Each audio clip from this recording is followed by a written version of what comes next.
हिमाचल प्रदेश के नेता, प्रतिपक्ष और कांग्रेस पार्टी के तेज तर्रार नेता मुकेश अग्निहोत्री इस वक्त हमारे साथ मौजूद हैं। मुकेश अग्निहोत्री ने पिछले 5 साल तक बीजेपी को विधानसभा में घेरा है। मुकेश जी, बहुत स्वागत है आपका न्यूज नेशन पर। पहला सवाल यही है, आप कह रहे हैं ताज बदलेगा, लेकिन बीजेपी कह रही है रिवाज बदलेगा। हिमाचल प्रदेश में चुनाव हो रहे हैं और हिमाचल प्रदेश की जनता का मूड अभी आपने देख लिया होगा। आप अभी जब आए हैं यहाँ पे, आपने देखा है क्या करंट है लोगों में, और रिवाज बदलने वालों के तो होश उड़ गए होंगे। यहाँ पे अब सिर्फ राज बदलेगा, ताज बदलेगा, और ये जो ताज लगा के बैठे हैं ये तख्ते पे जाएंगे।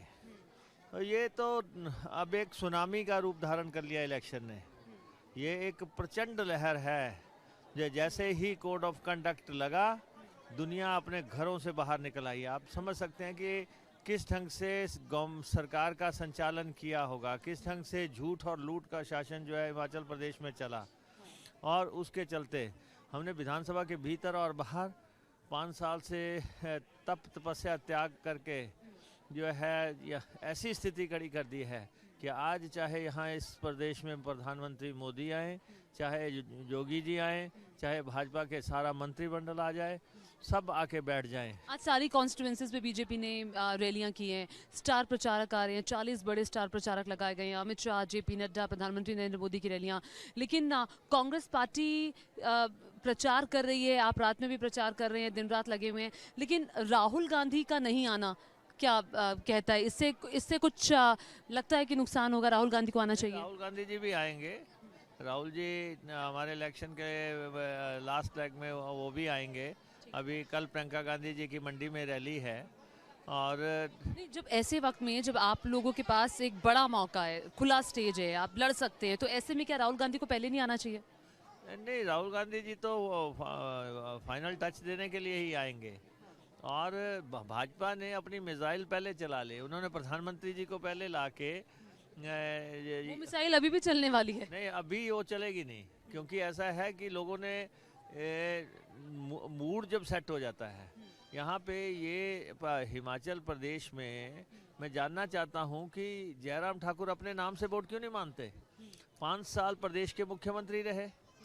उसके बाद आज जब वो अपने नाम पे वोट नहीं मांग रहे, अपने काम पे वोट नहीं मांग रहे, अपने नीतियों पे वोट नहीं मांग रहे हैं, और इनकी सेंट्रल लीडरशिप को भी स्टेट में आके पता लग गया, चाहे वो मोदी जी आए, चाहे वो नड्डा जी आए, चाहे कोई और आए, उनको आके पता लग गया कि मेरी सरकार कैसे चली होगी, जिसके चलते जनता में इतना ज़बरदस्त रोष है और इतना लेवल का स्विंग है।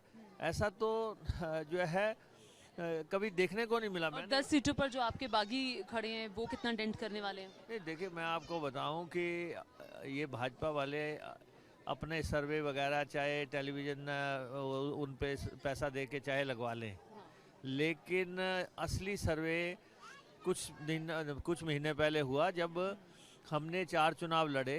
मंडी की पार्लियामेंट्री सीट हमने जीती और 3 विधानसभा के चुनाव आए, वो तीनों सीटें हमने जीती। वीरभद्र सिंह जी की सीट खाली हुई, वो हमने जीती। दूसरी सीट यहाँ पे फतेहपुर में हमने जीती। तीसरी में इनकी जमानत जब्त हो गई जुबल कोट खाई में। 4 सीटें जीतने के बाद इनको झटका लगा।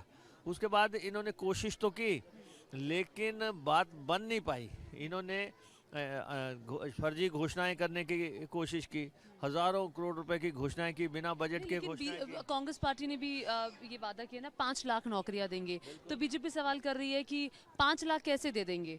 और ओपीएस की आपने जिक्र कर रहे हैं, कह रहे इतना पैसा है ही नहीं। नहीं, देखिए, ऐसा है ना कि भारतीय जनता पार्टी नहीं दे पाई ओपीएस, और मुख्यमंत्री ने स्पष्ट कर दिया कि ये असंभव है, नहीं दी जा सकती।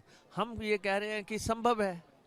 हम ये कह रहे हैं कि हम दिल्ली के पास कटोरा लेके नहीं जाएंगे। जैसे ही सरकार बनेगी, मंत्रिमंडल की पहली मीटिंग में इसका फैसला होगा। प्रदेश के कर्मचारियों को ओपीएस लागू की जाएगी।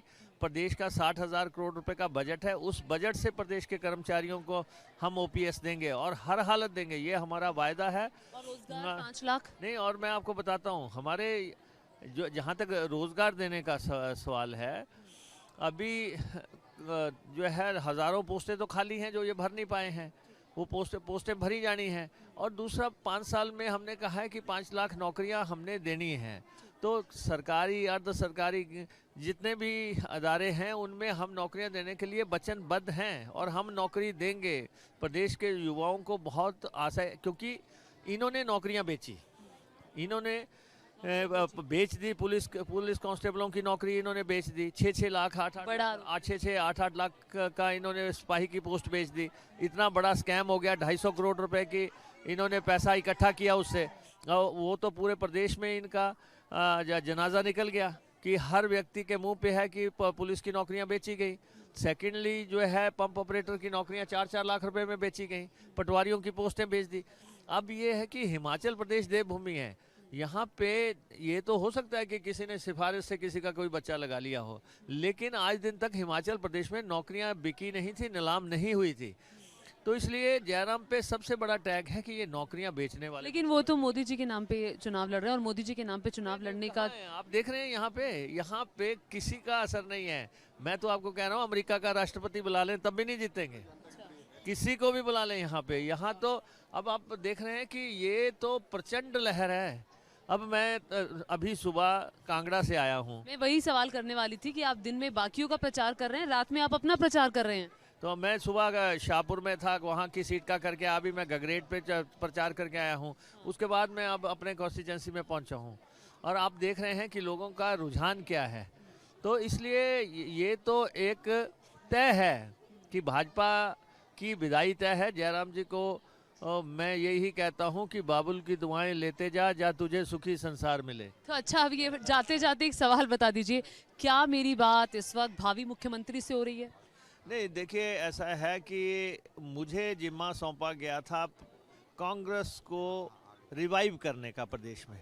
जब कांग्रेस हारी तो उसके बाद मुझे राहुल गांधी जी ने फ़ोन किया और कहा कि आपको नेता प्रतिपक्ष बनाया जा रहा है, आपका जिम्मा है कि आप पूरी ताकत से स्टेट को लड़ेंगे।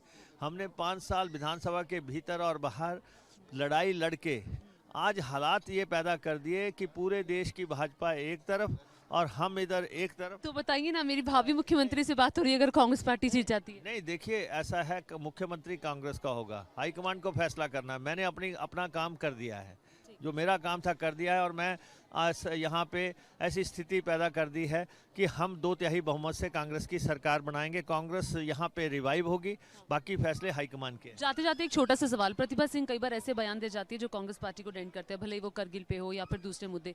तो यहाँ पर नेताओं को बहुत सोच समझ कर नहीं बोलना चाहिए ताकि बाद में माफी की नौबत ना आए। नहीं, देखिए प्रतिभा सिंह 3 बार की सांसद हैं, वीरभद्र सिंह जी की पत्नी है। वीरभद्र सिंह के 60 साल का राजनीतिक कैरियर रहा है, इसमें प्रदेश की अध्यक्ष हैं और पार्टी के लिए काम कर रही हैं। तो इसलिए हम सब लोगों का इस समय एजेंडा ये है कि किस ढंग से पार्टी को पावर में लाना है, और पार्टी पावर से सिर्फ 20 दिन दूर है। पार्टी पावर से 20 दिन दूर है। जो इन्होंने महंगाई कर रखी है, अब आप बताओ 30 रुपए किलो आटा खरीद के कौन इनको वोट डालेगा? 250 रुपए तेल की बोतल खरीद के इनको कौन वोट डालेगा? 1200 रुपए गैस का सिलेंडर खरीद के इनको कौन वोट डालेगा? 500 रुपए का गैस ये जो है सीमेंट की बोरी खरीद के इनको कौन वोट डालेगा?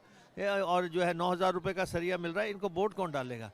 ये सब लोग बैठे हैं। मैं आपसे इन सब से आपके सामने पूछूंगा, अभी आप यहाँ पे हैं तो आपके सामने पूछूंगा, आप देख लेना कौन वोट डालेगा। महंगाई इतनी है, बेरोजगारी इतनी है, पोस्टें बिक रही हैं, नौकरियां बिक रही हैं, माफिया का राज है। माफिया ने सारे जो खनिज पदार्थ हैं सारे खा लिए इनके लोगों ने। मंत्री सबसे तो कह रहे हैं भ्रष्टाचार हुआ ही नहीं। भ्रष्ट क्यों नहीं है? इनके सारे मंत्री भ्रष्ट हैं। आज अगर ये कांग्रेसियों को कह रहे हैं कि आप हमारी पार्टी से लड़ लो, हमारे एमएलएस को रुझा रहे थे, हमारे एमएलएस को डरा रहे थे, फिर आप अकेले तो आगे बढ़ रहे हैं, घेर रहे हैं, लेकिन कांग्रेस पार्टी भी तो खुद गुटों में बटी हुई है। आपके खिलाफ भी तो कितने नेता हैं, 10 लोग तो पार्टी से बगावत करके अलग चुनाव लड़ रहे हैं। कुछ नहीं फर्क पड़ेगा।